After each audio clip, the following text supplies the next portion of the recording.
नमस्कार, झारखंड के संध्या समाचार में आप सभी का स्वागत है। चलिए जानते हैं आज की दिन भर की मुख्य बड़ी खबरों को। पहली बड़ी खबर की बात करें तो सिमडेगा में 11वीं सब जूनियर नेशनल हॉकी प्रतियोगिता शुरू। मुख्यमंत्री हेमंत सोरेन ने किया उद्घाटन। झारखंड के सिमडेगा में 11वीं सब junior national women hockey championship का उद्घाटन मुख्यमंत्री हेमंत सोरेन ने बॉल हिट कर किया। वे लगभग 1 बजे रांची से सिमडेगा पहुंचे। हॉकी प्रतियोगिता के लिए हॉकी इंडिया के अध्यक्ष ज्ञानेंद्र दक्षन गोबम भी सिमडेगा पहुंचे। उन्होंने कहा कि आयोजन को लेकर बेहतर तैयारियां की गई है। सिमडेगा जिला भले ही छोटा है, लेकिन यहाँ की माटी ने कई अंतर्राष्ट्रीय व राष्ट्रीय खिलाड़ी पैदा किए हैं। कहा कि व्यवस्था इतनी बेहतर है कि अप्रैल में जूनियर नेशनल चैंपियनशिप का आयोजन भी सिमडेगा में किया जा सकता है। उन्होंने संकेत देते हुए कहा है कि आने वाले भविष्य में इंटरनेशनल हॉकी चैंपियनशिप का आयोजन भी सिमडेगा को दिया जा सकता है। उन्होंने स्टेडियम को झुककर प्रणाम किया। अगली बड़ी खबर की बात करें तो परेशानी खत्म। बंगाल जाने वाली 10 पैसेंजर ट्रेन को रेलवे ने दी हरी झंडी।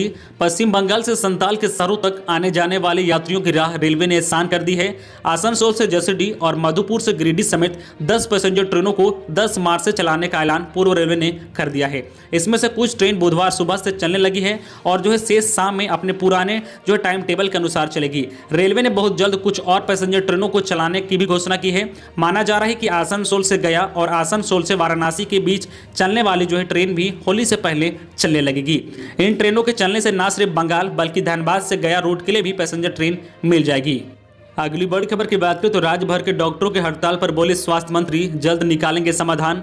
बकाया एरियर भुगतान की मांग को लेकर आज तीसरे दिन भी राज्य भर के लगभग 700 डॉक्टर आंदोलनरत हैं। इस दौरान रिम्स सहित राज्य के 6 मेडिकल कॉलेज में ओपीडी सेवा बाधित रही।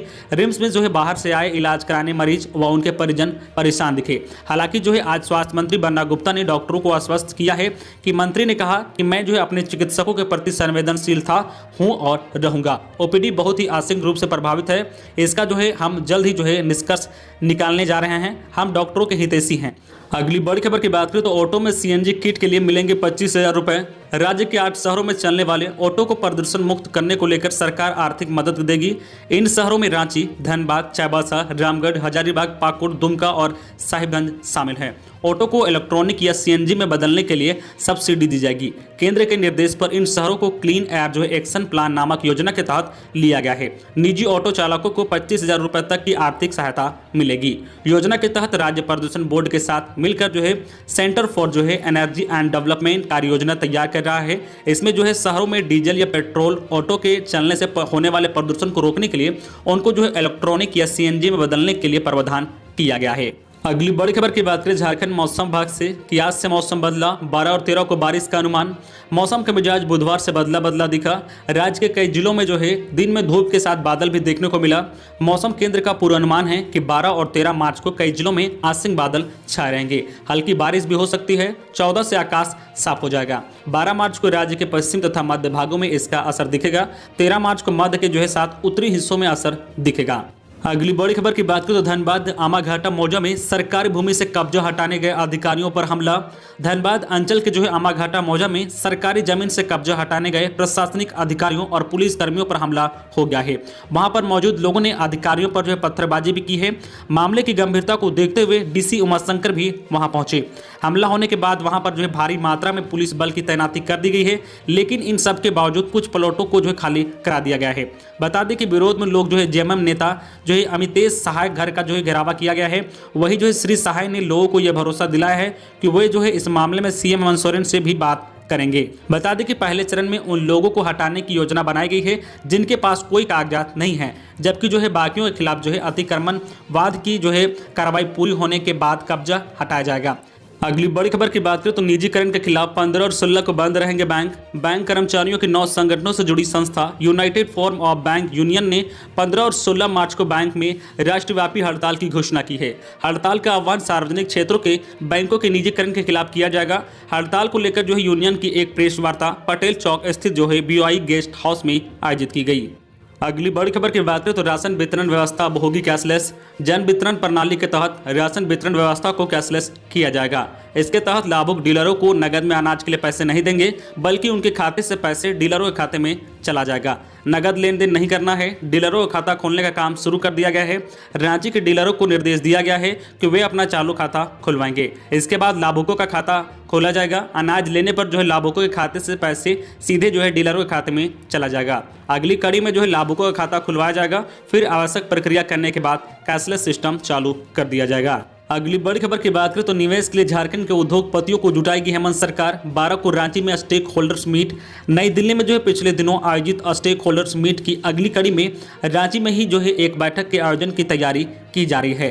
कार्यक्रम में राज्य के उद्योग नीति पर व्यावसायिक घरानों और उनसे जुड़े संगठनों से भी जो है चर्चा होगी। सभी के सहयोग से नई नीति का प्रारूप तय किया जाएगा। बैठक में उद्योगपतियों से निवेश के लिए आग्रह किया जाएगा और उनकी मांगों के अनुरूप सुविधाएं उपलब्ध कराने की कोशिश भी होगी। पिछली उद्योग नीति लैप्स हो चुकी है, इसे फिर से तैयार करने की जो है कयावत के तहत ये सभी आयोजन हो रहे हैं। उद्योग विभाग के सूत्रों ने बताया है कि 12 मार्च को कार्यक्रम आयोजित करने के लिए तैयारियां जो है युद्ध स्तर पर की जा रही है। मुख्यमंत्री हेमंत सोरेन से भी इसके लिए स्वीकृति प्राप्त हो चुकी है। अगली बड़ी खबर की बात करें झारखंड कोरोना अपडेट को लेकर तो राज्य में पिछले 24 घंटे में कोरोना के 62 नए संक्रमित मिले हैं। वहीं रांची से 31 नए संक्रमित मिले हैं। स्वास्थ्य विभाग ने रांची में मिल रहे संक्रमितों को लेकर चिंता भी जताई है। आईडीएसपी को जो है रांची की विशेष रूप से मॉनिटरिंग करने का निर्देश भी दिया गया है। कहा गया है कि रांची के लिए जो भी एहतियातन कदम उठाने हैं वह उठाए जाए। राज्य भर में कुल एक्टिव केस की संख्या 494 है, जबकि केवल रांची में ही 293 है। जमशेदपुर में 68 है। शेष राज्यों के अन्य सभी 22 जिलों में 20 से कम ही एक्टिव केस है।